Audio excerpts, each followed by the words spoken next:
Okay, let's kick this off. Picture this. You've spent, what, 18 months trying to get inside the head of, well, one of the most talked about people on the planet. Yeah. You're at this really crucial dinner, the kind that gets you access, you know? And right at the end, over this giant cotton candy thing, he just looks at you and asks, "Do you think I'm insane?" Wow. That's quite a moment. Pulled right from the sources we're looking at today. Exactly. And it just perfectly sets up who we're diving into, Elon Musk. Complex, driven, maybe a bit out there. It really does. It Yeah. suggests someone who's maybe intensely self-aware, but also just operating on a totally different level of ambition. Seems almost beyond normal. Absolutely. And that's our mission for this deep dive. We've got this great stack of source material, leaning heavily on excerpts from a specific biography, looking at his early life, where his approach came from, and the founding of the big ones, SpaceX, Tesla, Solar City. Right. The goal is really to pull out the key insights, the nuggets of understanding from these sources for you. Understand the big moments, the challenges, how he operates. We're kind of tracing the path, right? Through those early experiences, the huge bets he made, trying to get a handle on not just what he built, but the how and the why. And these sources offer a pretty unique window into that. So where do you even start with someone like Musk? The sources suggest going right back. His family history gives some early clues. Yeah, one thing that really jumps out is his mom's parents, the Haldeman's. The sources paint them as having this incredible spirit of adventure. Not just traveling, like proper expedition. Exactly. Month-long trips into the Kalahari Desert, searching for a lost city, you know. Imagine breaking down, no way to call anyone for days, just fixing the truck while the family hunts. And the stories about wildlife. Hyenas, Yes. leopards, waking up to a lion just feet away. Yeah, apparently his grandfather just waved a lamp at it, told it to get lost. That's unbelievable nerve. Yeah. And the source material links that directly, doesn't it? Suggests Musk's own kind of unusual tolerance for risk might stem from that. It provides this fascinating context, you know. Right. When you look at the huge financial risks he takes later, the kind that could just wipe out a company. Right. Maybe it's not just calculated, maybe it's deeper, sort of ingrained. So, adventure on the maternal side, but his own childhood. The sources describe it as pretty challenging. Yeah, parents divorced, and that relationship with his father, Errol, tough. His brother Kimball called him ultra-present and very intense. These multi-hour lectures where the kids just had to sit there, couldn't speak. Wow. And then there was the bullying at school, really severe for years. The sources detail some brutal stuff. That beating that broke his nose needed surgery later. And maybe worse, according to the sources, was a friend betraying him, tricking him so the bullies could find him. God, that sounds incredibly rough. He apparently called it nonstop horrible. But what's interesting is how the sources connect that suffering to his later views. He felt enduring that hardship actually shaped him. Give him extra reserves, yeah. Strength, willpower. Exactly. Forged a kind of resilience. It makes you wonder, doesn't it, how facing that kind of extreme difficulty early on might prepare someone for the insane pressure of building these kinds of companies. You can definitely see needing that resilience. Amidst all that, though, his interests were different. Video games, coding, reading a lot. Yeah, and apparently his grades weren't great until he figured out he needed them to advance. Very practical. Huh? Yeah. And that drive led him to Canada, age 17. Right. The sources say it was about getting to the U.S., using his Canadian roots, and also avoiding military service in apartheid South Africa. Makes sense. There's a mention of a brief time at University of Pretoria, too, something he doesn't talk about much. Right. Then in Canada, he had that bank internship. And there's that story. The arbitrage thing. Yeah. Spotting this huge opportunity with Brady bonds, seeing this giant pile of gold everyone else was ignoring because they were just, following the herd. Pitched it, got rejected. But he said that gave him confidence later, realizing the big banks weren't always thinking things through. An early sign of seeing things differently. And he was direct even then, wasn't he? Someone remembered him just saying, like, second sentence, "I think a lot about electric cars." Talk about putting it out there. Okay, fast forward. University of Pennsylvania. Dual degrees, economics, and physics. Though the author notes a slight date discrepancy, right? Finding records for 97 graduation, not 95 like sometimes cited. Yeah. A small detail the author clarifies. But regardless, his thinking was already way ahead. Those papers he wrote. Incredible. The importance of being solar, predicting big solar plants, even sketching a space-based one. And the one on ultracapacitors, calling them the first new means of storing significant amounts of electrical energy. It's basically the blueprint for Tesla and Solar City years early. But before them, the internet boom called. Right. He and Kimball brainstormed on a road trip, considered an online doctor thing, but passed on it, Looking for the right fit. which led them to Zip2. And the sources really set the scene. San Francisco, the dot-com frenzy, that get-rich-quick internet madness. And then the bust that followed. Zip2 launched right into that. Yeah. And his work ethic, already legendary, 24/7, basically. Self-taught coder, right. So the early code was maybe a bit messy, A hairball, yeah, that's the term used. Pretty typical when you're learning on the fly. but they got VC money, hired top engineers, poached them from Silicon Graphics even. And those engineers helped clean things up. The sources have some great startup stories, too, building a fake PC case to impress investors. The samurai commitment. Commit seppuku rather than fail. Yeah. And apparently, actual physical fights with Kimball over strategy. Elon supposedly ripped skin off his fist once. Intense. And his mom, May, had a good idea. Yeah, visiting the office, she suggested adding reverse directions to the maps became a really popular feature. So Zip2 was his, startup boot camp, learning the ropes. Then after selling it, no break. Straight into the next thing. Nope. Use the money for something even bigger. X.com. Super ambitious vision, a full online bank. Revolutionary features for the time. Sign-up bonuses, no fees. And the killer app, person-to-person payments just using email. Basically an agile bank account, as the source puts it. But it wasn't smooth sailing internally. No, lots of power struggles. Musk got pushed out as CEO multiple times. He was actually out when they merged with Confinity and rebranded to PayPal. A name he wasn't keen on, right? Liked X better. Yeah, saw X as the stronger brand long-term. But what's really telling is how he handled being ousted again right before the eBay sale. Instead of getting bitter. He stayed involved. Supportive advisor, up to stake, became the biggest shareholder. One source called him a prince for how he handled it. No public drama. And that move paid off massively. eBay bought PayPal for $1.5 billion in 2002. And Musk walked away with about $180 million after tax. That internet money became the seed capital for everything else, the physical stuff. But speaking of physical challenges, there was that health scare around the same time, wasn't there? Right after the big payday. Yeah, severe malaria after a trip. The sources say he was misdiagnosed repeatedly, nearly died, couldn't even walk. Until one doctor finally got it right, just in time. That brush with death, plus the dot-com crash happening, that whole tech disillusionment phase. He was, quote, "We wanted flying cars. Instead, we got 140 characters." Right. All that seemed to really cement his next move. Instead of staying in the valley licking wounds. He moves to LA and invests basically everything. $100 million in SpaceX, $70 million in Tesla, $10 million in Solar City. Into making actual things. Super complex physical goods, inexpensive places. Which everyone thought was insane. The sources call it potentially the fastest way to destroy his fortune. But he just rejected that thinking. Decided build hardware, tackle huge problems in industries that look stuck, that risk level again. Echoes of the grandparents, maybe? It feels like more than just business. And the biggest, most seemingly impossible bet was SpaceX. Yeah.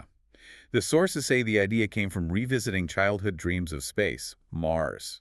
He got involved with the Mars Society, met Robert Zubrin. Initially thought about some kind of stunt, a grand gesture. Yeah, like maybe sending mice to Mars or something, around $20 million just to get people excited about space again.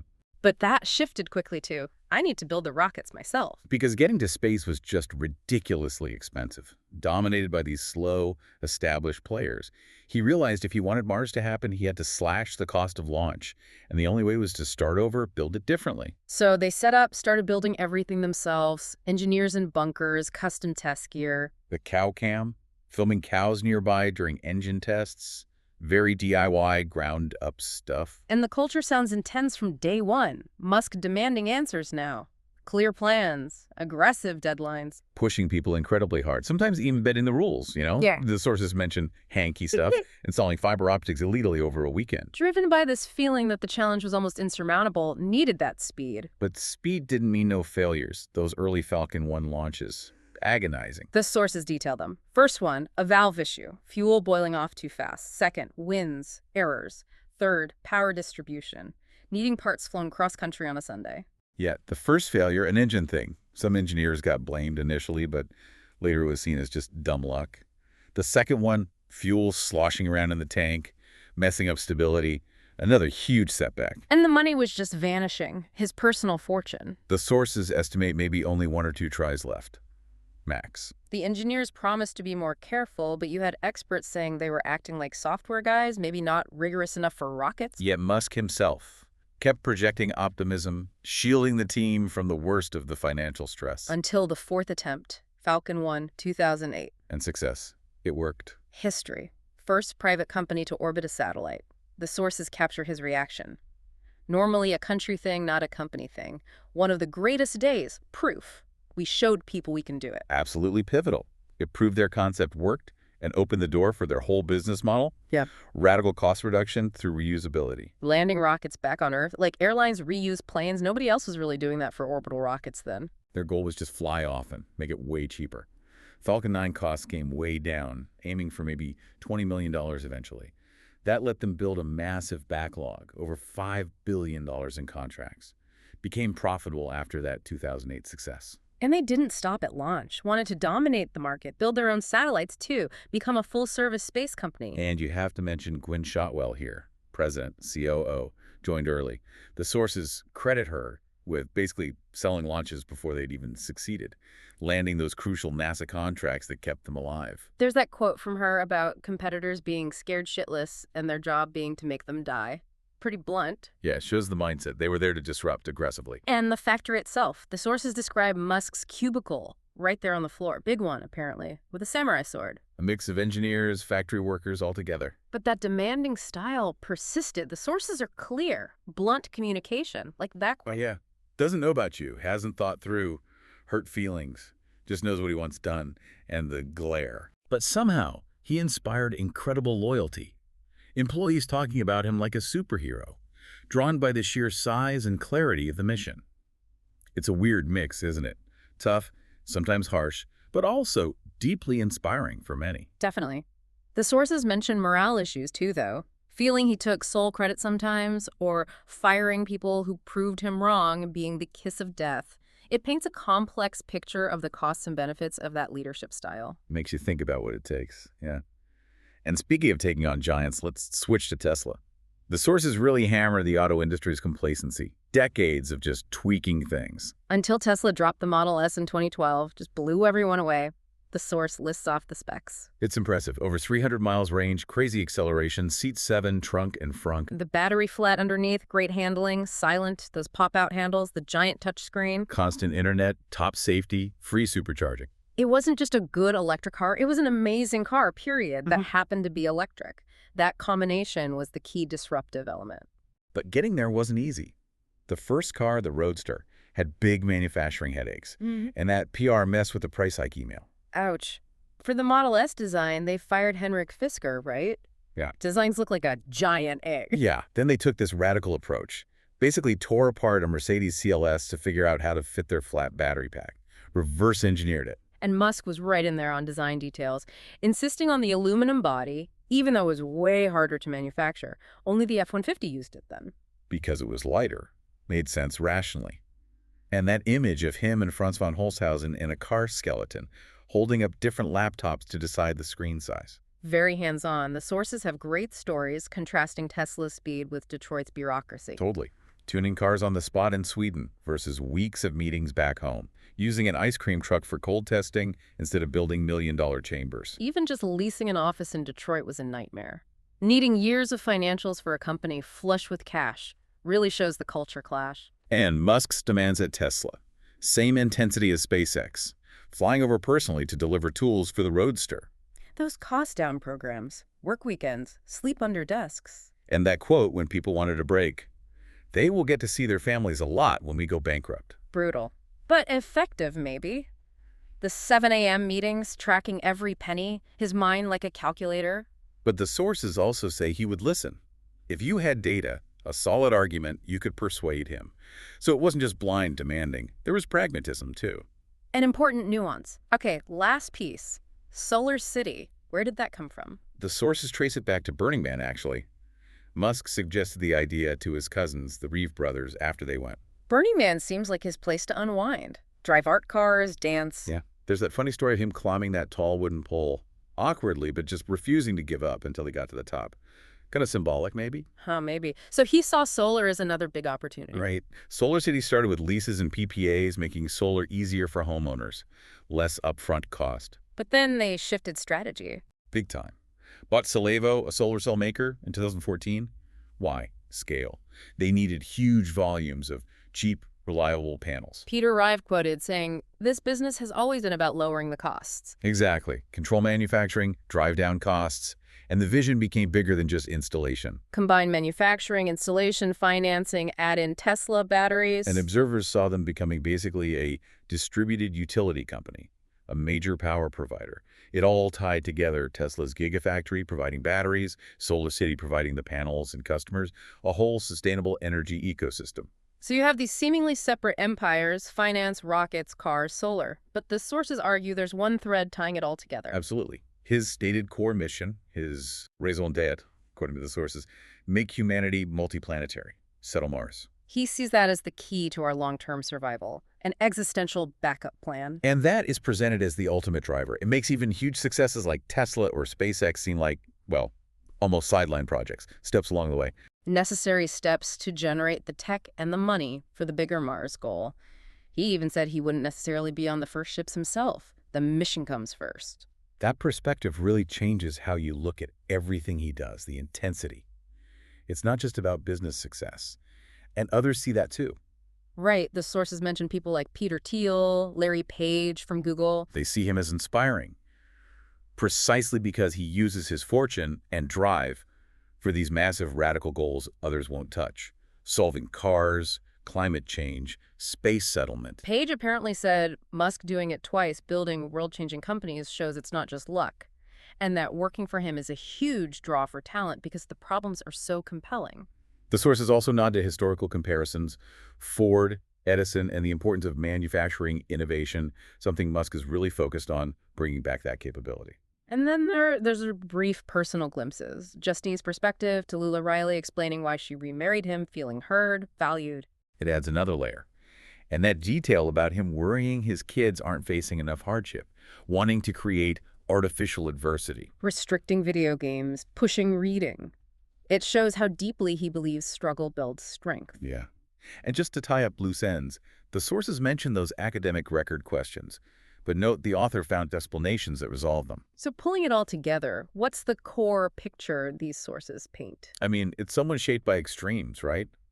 Family history of risk, intense childhood adversity leading to resilience. He spots huge opportunities others miss, first online, then in the physical world. Fueled by that PayPal money. Exactly. And he tackles impossible-seeming problems by rethinking everything, demanding insane work levels, challenging norms. The methods can be harsh, controversial, cause issues. But they're tied to this incredibly powerful, clear vision that attracts top talent and drives things forward relentlessly.